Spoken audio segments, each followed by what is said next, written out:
Okay, let's talk about something I think a lot of us can relate to.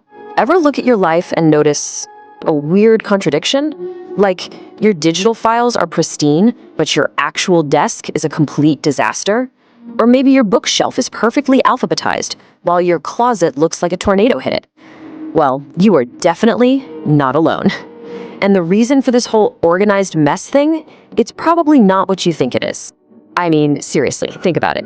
Is your desk buried under stacks of paper and, I don't know, 3 old coffee mugs? But your computer's desktop, oh, that's a work of art. Every file is perfectly named and color-coded.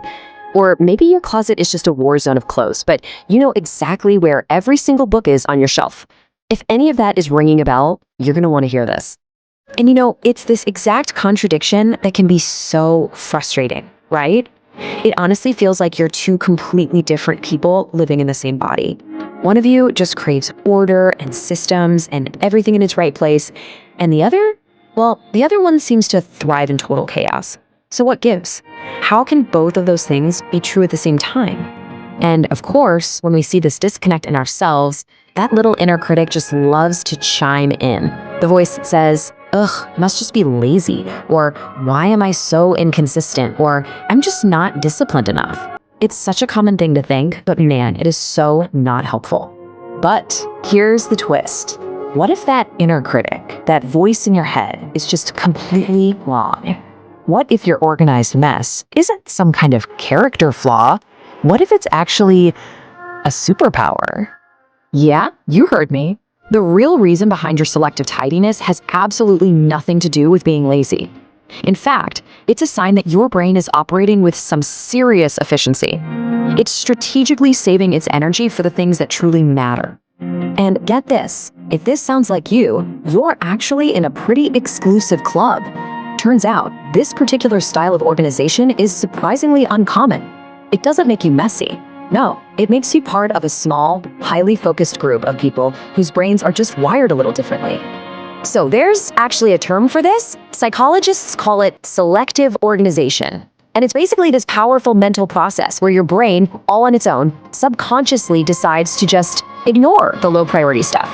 It's not that you're forgetting to clean your desk. It's that your brain has made a deliberate choice to save that precious cognitive energy for what really, really counts. So how does this actually work? Well, think of your brain as having a limited energy budget every single day. Just like with money, it's constantly making these little calculations about where to invest its resources to get the biggest bang for its buck.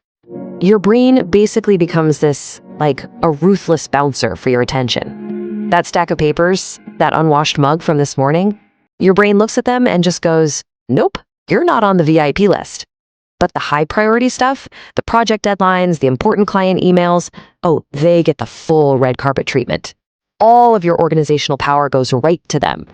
See, it's not chaos at all. It's a highly effective filtration system. And this really brings us to the most important point here. We have got to reframe how we see this trait. It is not a flaw that you need to fix. It's a feature. It's a key part of how your highly focused mind works. So if you remember one thing from all of this, let it be this. A chaotic desk isn't a sign of laziness, it's a sign of mental efficiency. It's proof that your mind is way too busy solving bigger, more important problems to worry about a little clutter. You know, here's another way to think about it. That mess, it isn't random at all. It's more like a footprint. It's a physical map that shows exactly where your focus has been. It tells a story, not of your shortcomings, but of your deep engagement with the things you actually care about. And that leaves us with one final thought to chew on. Seriously, take a look around you right now at your own organized mess. But instead of seeing a problem that needs to be solved, ask yourself this. What is this mess telling me about what I truly value, about what I'm really prioritizing in my life? I bet the answer might just surprise you.